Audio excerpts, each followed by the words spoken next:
wanted to understand some of our religious history. We've talked about religion a lot here. I guess at a very high level, we started with some Norse mythology like religions, I call it Roman Catholic, for a little under 500 years. And then we switched to Protestants with the Reformation. And the Reformation, which was quite a long period, just trying to make some progress and understanding. I'm narrowing this to 1517 to 1536. And I'll explain why those dates are interesting. Not going to hit everything, but try to get some of the interesting highlights here. Starting with a joke here, I thought I'd buy this t-shirt. It says, "My work is done. I found everyone in my family tree and all my documents are organized." Says no genealogist ever. Yeah, that's the black hole that Linnaeus always talks about. Yeah. Okay, so starting the timeline, trying to put this into context, you get the Viking Age from about 300 years, ending in 1066, when the Vikings lose control over England, and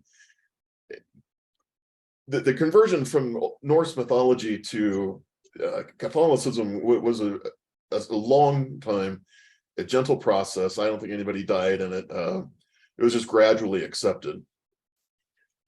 Of interest is the Reformation was parallel to the Renaissance. It was kind of like Northern Europe was fracturing religiously and going to war, while Southern Europe was fostering science and development. One of our major players here is going to be Martin Luther. In 1517, he puts the 95 Theses up, railing against indulgences and so forth. In 523, Gustav I of Sweden, who's going to be one of our major players here, a real strong man, came to power. I think 1523 is also when the current pope of that era came onto the scene. So in the Church of Sweden, a Protestant institution is founded in 1536, which is less than 20 years after Martin Luther just starting that whole process. That in the grand scheme of things, that happened pretty quickly. By the way, I know a lot of you know a lot more of the history than I do. Feel free to jump in here if you want. So 1536, Sweden goes Protestant, but that leaves about 470 years of being Catholic. And I would call it Roman Catholic, differentiating it from the Eastern Orthodox, but that's way out of my league. And kind of the reason I got into this, for what's interesting, is I'm stopping at 1536, but this leads into the 30 Years' War, the 1618 to 1648, where the population of Germany dropped by a factor of 2. Horribly violent. Death, disease, terribly violent. And then it kind of has this remnant today. It's still with us, that England, Germany, Sweden, and others are Protestant, but places like Poland are still predominantly Catholic. In Poland being close to Sweden, that's a very interesting split there. So Martin Luther lived from 1843 to 1546. I might have a typo there. Yeah, I think I have several typos there. But he was questioning indulgences. He posts his 95 Theses and sets off a bonfire here. He gets excommunicated by the Pope. He translates the Bible into German so people can read it. Just a radical, really breaking with the Catholic Church. Pope Clement VII is the Pope during, comes in at 1523 at the start of the issues with Sweden. He was born in Florence, and he is deemed the most unfortunate Pope. He just walked into a firestorm of political, military, and religious struggles. But he is a major influence on Sweden. And then the hero of Sweden, he's kind of Gustav I of Sweden. He's kind of almost like a George Washington figure to Sweden, if you've dug into him at all.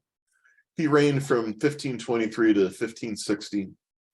He took power after a civil war in Sweden. His group won. They actually elected their king, and he was elected king, but quickly switched it to a what do you call it, the family. It gets passed down to his sons and so forth. But he just consolidates power in a ruthless strongman mafia kind of way.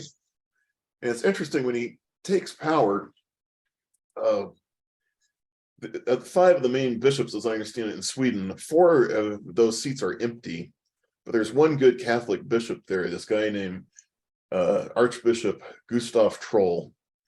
And Gustav, the king, in consolidating power, immediately fires Troll and exiles him. And then there's this delightful engagement between the Pope and Clement and Gustav, where Gustav sends the Archbishop away, and the Pope goes, "Hey, 1, you can't fire popes, and 2, put my Pope back on the throne."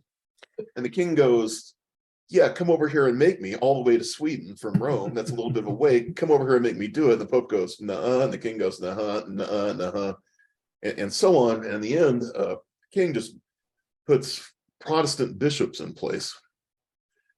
And through that just very swift hardball political action, converts Sweden to Protestantism. And it's some of the major factors there is the geographic remoteness of Sweden, and just having 4 bishops' thrones available it was easy to just fill that power vacuum. So some of the outcomes from that the Pope lost all influence, at least for now. There, of course, this first 19 years here is relatively peaceful, but it won't always be. In the readings, I came across very little theological debate. It was all just hardcore politics. And the Church of Sweden was founded 19 years after Martin Luther makes his first movement there, and that's a very fast time frame in my mind to have Catholicism fall. This does set up for the 30 Years' War, which is one of the most violent eras of Europe. The death rate was higher than World War I. And also in the 30 Years' War, or leading up to it, there are a lot of Polish-Swedish wars. That goes on from like 1563 to 1721, but it was really intense during 1600 to 1629, and quite the power struggle there, with the result that Poland is still Catholic and Sweden becomes Protestant. Well, that's as far as I got, and just wanted to share that with you guys.